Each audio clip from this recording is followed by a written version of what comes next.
Good evening, everyone. Welcome to the channel. Before I begin, here are my disclaimers. Today I am going to give you an update about Keel Infrastructure Corp. Annual Report.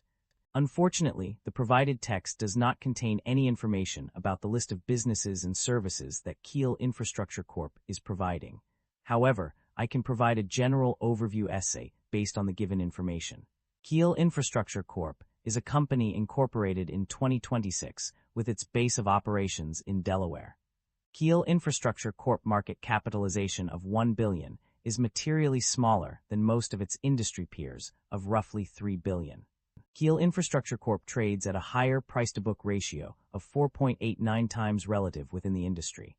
While the stock does not screen as absolutely cheap, mixed valuation signals relative to industry peers prevent a definitive conclusion. With the broader industry trading at lower valuation levels, this may reflect transitional pricing dynamics rather than clear mispricing, warranting further analysis of earnings quality, growth sustainability, and balance sheet strength. The leverage on the balance sheet appears elevated, with liabilities of 57% of total assets.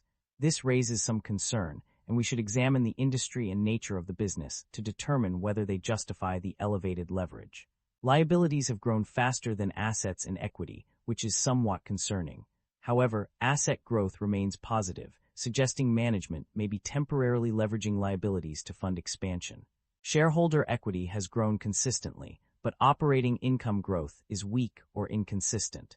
Equity expansion may be driven by financing activities rather than core business profitability. The share count has increased over the past 5 years, while revenue has continued to grow. This suggests the business may rely on shareholder dilution to fund expansion. Investors should closely monitor whether growth can eventually be sustained without dilution.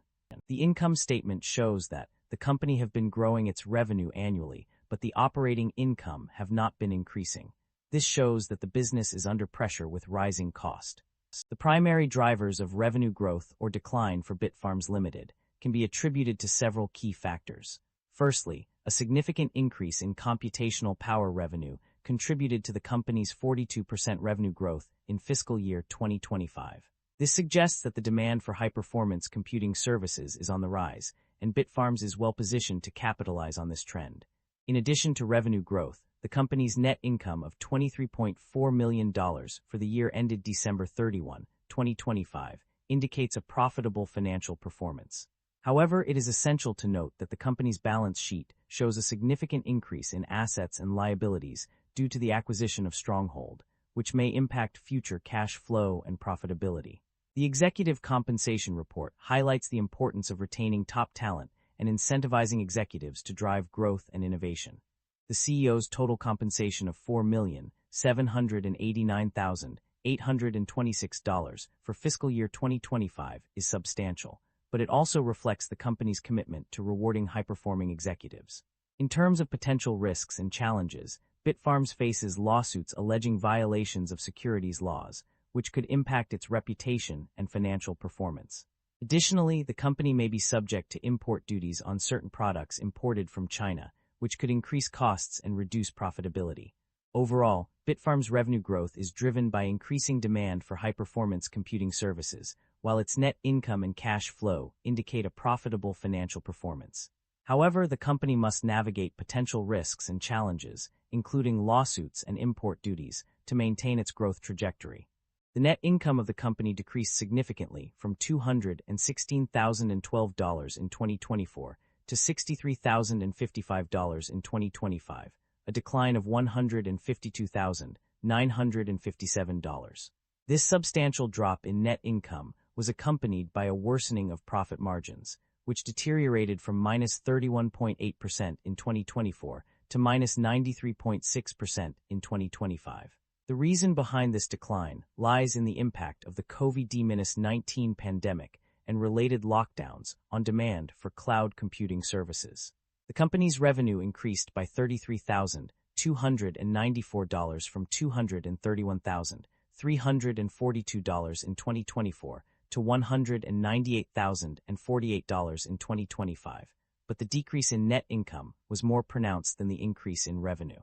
Furthermore, the expansion of data center operations led to a significant rise in operating expenses, which also contributed to the decline in profit margins. The combination of decreased demand due to the pandemic and increased operating costs resulted in a substantial deterioration of the company's financial performance. As a result, the net income and profit margins suffered significantly from 2024 to 2025. The company's debt level has undergone significant changes over the past year. Initially, long-term debt decreased from $460,000 in 2023 to a lower amount in 2024, indicating a reduction in debt obligations.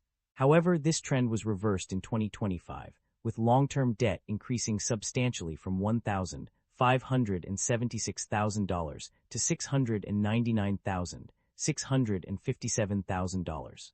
This increase in long-term debt is likely to result in higher interest expenses for the company.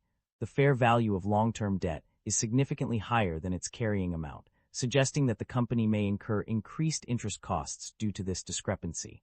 Overall, the company's debt level and potential interest expenses have undergone a notable shift, indicating a change in the company's financial position. The company has made several significant transactions in recent years. In terms of acquisitions, one notable deal was the purchase of Stronghold Digital Mining, Inc., on March 14, 2025. This acquisition was completed through a stock-for-stock merger transaction, where BITFARMS acquired 100% of the issued share capital of Stronghold. The company also made another acquisition related to Stronghold, which was completed on the same day as the previous one. However, it is worth noting that there are no divestitures mentioned in the report, except for the disposal of the Iguazu Bitcoin data center on March 17, 2025. This indicates that the company has been focused on expanding its operations through acquisitions rather than selling off assets. That concludes the financial summary for Keel Infrastructure Corp. Feel free to comment below, and I will be happy to answer them when possible.